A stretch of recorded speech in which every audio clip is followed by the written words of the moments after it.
Welcome back to WCB Jazz Vinyl. Today we're going to talk about the latest Rhino High Fidelity Series release of Ornette Coleman's Change of the Century. So I'm going to kind of walk through a little bit about the history, I guess, of both Ornette Coleman at the time as well as what led up to this recording, how it was received by critics, and then obviously I want to talk about how Rhino did with the actual production of this thing in terms of the packaging as well as how it sounds. So that's kind of the agenda for today. As always, hit like and subscribe if you can. I would really appreciate it. And then if you'd like to hear more about what I think about music, you can head over to Instagram. I'm at what_can_brown.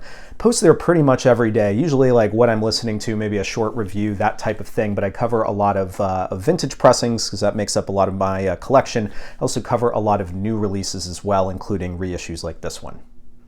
All right, so before we get into some of the specifics of this particular release, which I promise I will get to, I want to discuss a little bit of brief history about Ornette Coleman because I know that he's a little bit of a controversial figure in music. So Ornette Coleman was he was from Texas. He was playing on the West Coast, and he was sort of discovered by John Lewis of the Modern Jazz Quartet. So Lewis at the time was the director at the Lenox School of Jazz out in Massachusetts, and he offered Coleman as well as Don Cherry the opportunity to both come out east. He would pay the tuition of these guys at the Lenox School. He got them in the lineup of the 1959 Monterey Jazz Festival, and he even got them a recording deal with Atlantic Records. So what's interesting about this is not necessarily how quickly Coleman was brought to the forefront and given the opportunity to record and perform on such a large stage. So the interesting thing is that Coleman didn't exactly have recording credits prior to his first album as a leader, which, by the way, was not for Atlantic, it was for Contemporary Records. And I don't think that you're going to find an appearance of him as a sideman on a studio session up until John Lewis's Jazz Abstractions, which is put out on Atlantic Records a few years after Change of the Century. Now, there is one exception. I believe that Ornette played in a Paul Bley combo in New York, and that was recorded live, and I think it ended up getting released much later in like the 70s, but in some ways that's almost like a lost sort of session. So the reason why I bring this up is because I think it's important to understand that Coleman didn't have a reputation for being someone who sort of earned his spot. Audiences and critics didn't have the opportunity to really get to know him and hear him in more of a traditional setting like they did with other adventurous players like, say, John Coltrane. And there was this idea, I think, at the time that you needed to perfect your craft as a sideman for a number of years, and that you needed to first sort of master the technique of the instrument, and you needed to sort of study the masters and do all of that in kind of a very public way before you would earn your right to play more adventurous music. And I think that because he didn't do that, there was a lot of skepticism from the get-go. And I think at the end of the day, critics didn't know how to process advanced music either, and so they didn't really understand what they were doing, and they almost approached him with this heavy degree of skepticism because they weren't familiar with him and hadn't seen him sort of execute in all of these more traditional settings. So some of what I just said you might just sort of think is conjecture, and so I want to give you a couple of sort of proof points or evidence about this, because some of this I think is common knowledge, and some of it is also me sort of interpreting some things based on what was going on at the time. So you all know that I like to sort of quote from downbeat record reviews, and the reason is because I have all these old books that compile the reviews. So when Change of the Century, this album we're here to talk about today, when it was released, it got 4 stars in downbeat, which is actually pretty good. What the reviewer said, so I'm going to read some quotes. "The best of all the Coleman LPs issued thus far," and I think this is like the 4th or the 5th, "and it is the only one in which I can listen with any degree of pleasure at all." He goes on to say, "If this is what he wants to sound like ultimately, I'm sorry, but it is annoying and unmusical to my ears." Later in the review, he calls Ramblin' and Una Muy Bonita the best tracks on the album, which I would actually agree with that part. And then here's another quote. But this does not mean the LP or the total body of work is unimportant. So despite the fact that he just said that, you know, it's annoying and unmusical to his ears, he says it does not mean that the LP or the total body of work is unimportant. It obviously is, and in my opinion, marks the turning point away from the ultimate extension of swing into bop and is another indication of possible new directions for part of jazz to take. And this is by Ralph J. Gleason. I think that's interesting, actually, for part of jazz to take, because what it sounds like he's saying is that he doesn't think that it sounds very good, but he's acknowledging that it could be important work, but he also doesn't want all of jazz to go in that direction. He's kind of like leaving this door open for... Here's the thing. This part is my opinion. I think that critics at this time were sort of hedging themselves by it wasn't just this album. His previous album also got 4 stars. But the problem is both reviews say they don't like it, but that basically Coleman has promise. And they call it, they frame it within this idea of like, oh, Coleman's still perfecting his craft. He's not there yet. He's exploring new ideas, but he hasn't exactly arrived at this place that he's going to get to in the future. And I think it was because they didn't want to miss the next Coltrane. And so they didn't want to completely cast him aside, but they also weren't exactly saying glowing things. And so I think it's pretty interesting that critics were doing that at this moment and giving it a 4 star, but also saying they don't understand and also that he's not really where he should be. It's very bizarre how his music was treated, I feel like, in sort of the public space. And so that's one of the reasons why I wanted to bring this up. Now, the following year, the album This Is Our Music, which was also recorded for Atlantic, they gave it 1 star in Downbeat. And so, you know, it feels to me like critics were sort of cautious leading up to a certain point. And that point was where Ornette decided, I think, to go sort of freer with his music.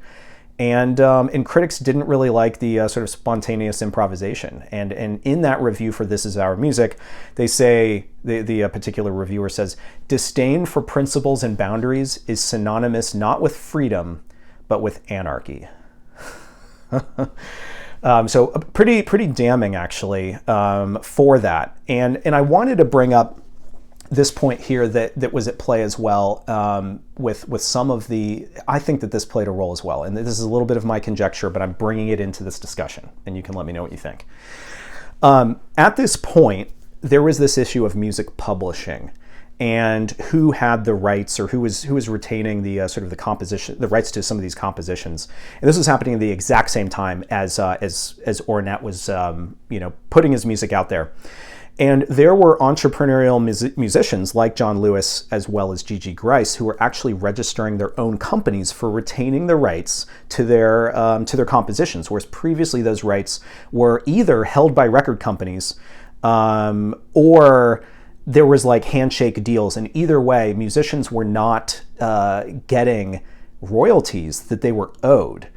And so the reason why I bring this up is because one of the things that, because I think it comes into play in terms of how he was received, but also I notice on the back of Change of the Century, when you look at these compositions, it says all the music in this album was composed by Ornette Coleman and is published by MJQ Music. So MJQ, John Lewis, right? So John Lewis, I believe, was the person in MJQ who helped set up this company in order to protect musicians. And like I said, Gigi Grice was doing the same thing. So all of the music on this album was registered to MJQ. And at this time, the music establishment was really pushing back against musicians who were basically trying to take back what was theirs. I personally think that This Is Our Music is both a statement about the new direction in music, but also about the physical act of holding on to something that is theirs. And to some degree, I'm wondering if Ornette was pursuing a direction in jazz that was being punished because the music establishment was simultaneously realizing that they weren't going to have control over it and potentially weren't going to make as much money from it if it did indeed become successful. And that's not a comment that's limited to free jazz. again, this is something that Gigi Grice was doing as well at the time, and it also led to him basically being ostracized by a lot of the music community, as well as him becoming a lot more skeptical with the music community, including his fellow musicians, and inevitably leaving music altogether. All right. So we're getting closer to the actual music, because this is meant to be a discussion about this album. So Ornette himself, actually, in the liner notes on this album, Change of the Century, he says, many people apparently don't trust their reactions to art or to music unless there's a verbal explanation for it. He says, in music, the only thing that matters is whether you feel it or not. And I personally think that that's actually a great attitude to take into processing Ornette Coleman's music. And I say processing, I mean listening to it and appreciating it, right? I'm not saying that everything has to be analytical. And in fact, I think Ornette would argue that you shouldn't try to analyze his music, because it's about feeling, and it's about the interaction with the musicians and playing what they feel, right? Now, I will say that on this album, the band doesn't necessarily make it easy. Although, to be fair, Change of the Century is a way more approachable presentation of Ornette Coleman's music than some of his other albums, in my opinion. So why he doesn't make it easy, I think, is a couple of reasons. Ornette plays a plastic saxophone, and this was something that he was famous for doing. It was also something that Charlie Parker was famous for doing. And Don Cherry here plays a pocket trumpet. So why is that potentially problematic? Well, it isn't, but I think it made it more challenging for critics looking for beautiful playing in this album, because a plastic saxophone is going to sound a lot airier than a brass one, and it's not going to resonate as well, and so it's simply not going to sound quite as, I'll say good, but what I mean by that is traditional. I think, and I don't know this because I'm not a saxophonist, I would guess that a plastic saxophone is more difficult to play and hit and sustain notes as well than compared to a brass one. But again, that's my speculation. A pocket trumpet, on the other hand, doesn't project sound as well. And I know more about that because I've played a pocket trumpet before, as well as cornets and trumpets. The tone isn't quite as full, although I'm sure that Cherry was able to adjust for that because he was a brilliant player. But typically the sound is going to be a little bit more pinched in sound. And so I would say that simply a pocket trumpet is more difficult to play than a standard one. And what I'm getting at is that neither are exactly ideal instruments, and this plays a role in why I think this particular album sounds fantastic. Just as an aside, Coleman had said initially that he got the plastic sax basically for the same reason that Charlie Parker did. And I'm not saying he did it because Charlie Parker had one. I'm saying that he couldn't afford a brass one the same way that Charlie Parker couldn't afford one. And he later said, Coleman later said, I felt it, so the plastic sax, begin to take on my emotion. And he also said, I don't intend to ever buy another brass horn. On this plastic horn, I feel as if I am continually creating my own sound. All right, so I find all of that historical context fascinating, and I hope some of you all do as well. And I wanted to introduce that because I know that, again, that this is a little bit more of a challenging album, and so I thought that having some of this context would help you sort of process and appreciate the music, a little bit. So let's talk about two things now, the pressing and the actual music on this thing. So again, this is Rhino's High Fidelity Series. So Rhino has been issuing Atlantic Records albums now for quite some time, and the latest two sort of pieces of news is that they partnered with Acoustic Sounds on a 45 RPM series for the Atlantic's 75th anniversary, and then simultaneously Rhino has their own series they're calling the High Fidelity Series, and so they started it last year. They put out a few albums, including Coltrane's Sound on Atlantic. And anyway, this is the first one of 2024. So it's an AAA pressing, so it's an all analog from the original stereo master tapes by Kevin Gray. And by the way, Kevin is doing all of the releases in the series because Rhino says that they want consistency with these releases. They're pressed on 180 gram at Optimal. These are limited and numbered, and they're limited to 5,000 copies. So, and something I wanted to state up front is that this is copy, and if you can't see it, I'll do a cutaway. This is copy number 0. And the reason is because, well, this is a promo that Rhino sent to me. So know that this is something that was sent to me, and that's, but, I obviously get to choose if I talk about it and whether I like it. And I hope that everyone trusts me to provide my opinion, because normally I don't pull any punches. So these things retail though for $39.98, putting them at a similar price point as the Tone Poet series. I will say this, I've owned an original stereo copy in the past, but I don't anymore. And so I'm not able to do a direct comparison between this and any other pressing, right? And I've not owned, if this has been released in other formats, I haven't owned those either. But what it allows me to do is rate it sort of, on its own merits. What I can say, well, in here, I'm about to talk about the music, and I want to give you a little bit more particulars. So it comes with this obi, and on the back of the obi is the track list. This thing is a very lovely tip-on gatefold jacket, right? So again, it's kind of similar to some of these other audiophile series that you may be familiar with. Some nice photography, including Ornette and Cherry over here. And then, yeah, the back, mimics the original and has all the original liner notes. And yeah, one other thing to note is that they actually have their own design for the label. So they're not going with the original style labels. They're going for, make sure that this is right side up. They're going for this sort of their own branded label, and it does change depending on which side that you're looking at. So yeah, so know that. All right, so as I put this away, let's kind of shift and talk about the music. So like I said, I've owned a stereo copy in the past, but I don't anymore. And what I can say on this pressing, judging it for its own merits, is that the music sounds phenomenal. Every bit as good, I would say, if you're thinking about what an audiophile presentation of an album sounds like, I would say that this is every bit as good as Tone Poets and other outfits, and probably better in some regards. And the reason why I say that is because this is an album that simultaneously showcases a lot of great sonic detail and has it's a beautiful sounding pressing in every way. But that beauty doesn't sort of shine above the music. Instead, what it does is it supports the music. And I personally think that this is the best. This is the best I've ever heard this album for sure. So I did play this on a few different setups. So I've, I think everybody knows the setup that I have here, which is a, Marantz turntable and Kef speakers and sub. I just have LS50s in the KC62 sub, and I've got some vintage Macintosh gear over here.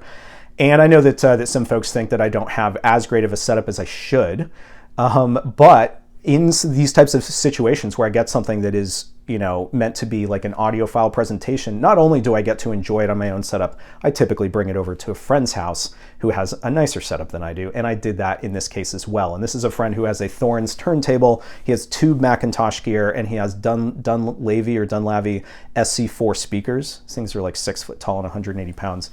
And all I can say is that it's a nicer sounding setup than mine. And what I will say is that simultaneously, this album sounds fantastic on my own setup as it is, and I get to really enjoy it here. But it really elevates it on that nicer setup as well. And so it was really great to be able to almost like compare and take notes about some of the things that I heard between the two setups. All right, so I mentioned this thing's in stereo. Basically what that means and how that manifests is that Coleman's sax is in the left channel and Don Cherry's trumpet is in the right. There is a lot of detail around both instruments, and because of the airiness and because of some of those imperfections of the instruments that I mentioned before, and these are like, you could say this is my opinion, but like a plastic sax and a pocket trumpet are just not ideal. I just don't think they're ideal to record with, and maybe somebody would disagree with me. Even so, and because of those imperfections, there's even more air around their playing and around their solos, and it just sounds really, really good in this format. Don Cherry plays with a little bit of rasp that I think also adds a lot of nice detail. So it's almost like the imperfections become even more interesting with this music, and I find that fascinating. So Higgins, the drummer, his sticks also sound really nice, almost regardless of what he's playing. I mean, he does a lot of cymbal work, but there's also a lot of like stick noise. So independent of what he's actually hitting, sometimes you get to hear sort of the clicking of the sticks, and it's especially apparent, I think, towards the end of the opener's Ramblin'. And he's playing like he's probably playing on the snare or the tom like stand. He's doing like hitting the stand with his sticks, and there's a lot of really nice detail there as well. And And I think that, you know, one of the reasons for there being so much audible detail in the instruments is because in some ways these musicians are so rarely playing together, or at least they're not playing sort of simultaneous melody, right? So because there's a lot of group improvisation, there becomes more distance between the instruments that allows you to better hear each of the individual instruments, as opposed to if they were like densely layered melodies or something. So I personally think that the group improvisation format of Ornette Coleman is particularly conducive to this type of audiophile treatment that Rhino is doing with their High Fidelity series.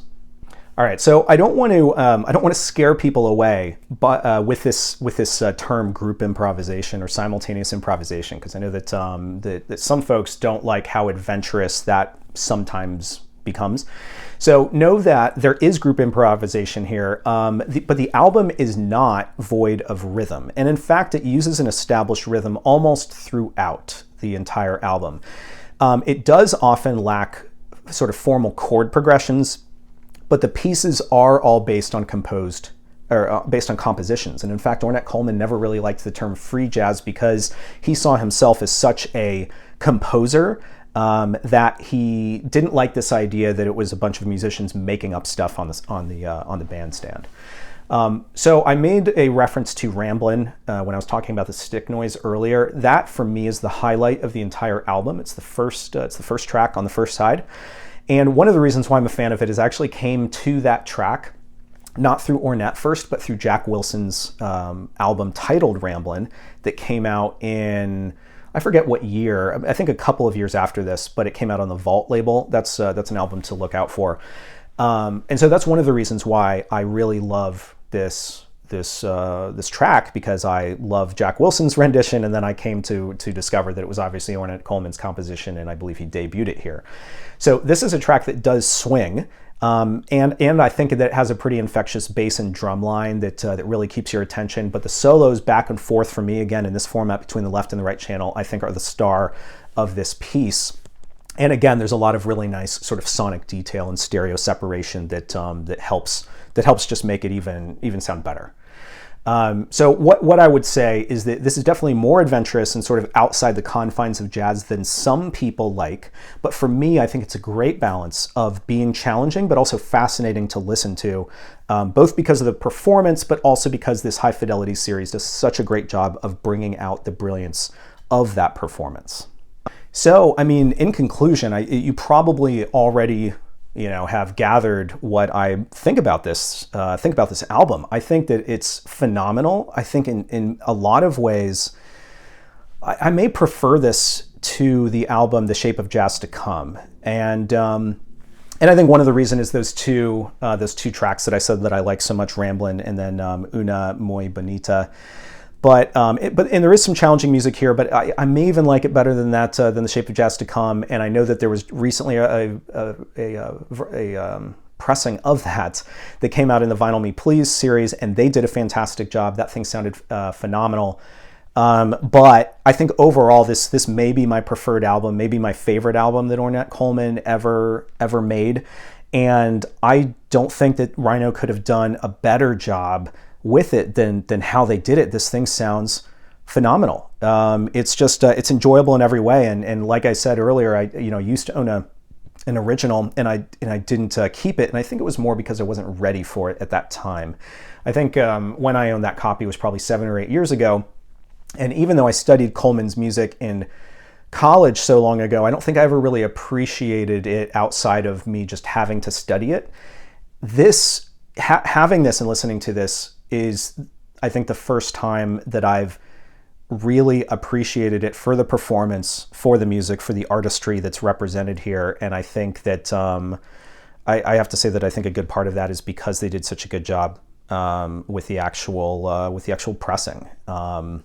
It just sounds phenomenal. So, yep, that is, I guess I'll leave it at that. But this thing is available for order now and out, and you can order it and have it delivered. And so I know that there's going to be some other titles that Rhino has released in their sort of press release for the year, and so I'd encourage folks to check that out. And maybe I'll try to link link to it in the description.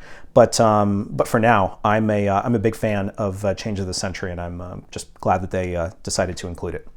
So, as always, I guess everyone, let me know what you think, either about my comments in the comments, or let me know what you think about the album once you get a copy, if you decide to get a copy. So that's it for now, and I will see you next time.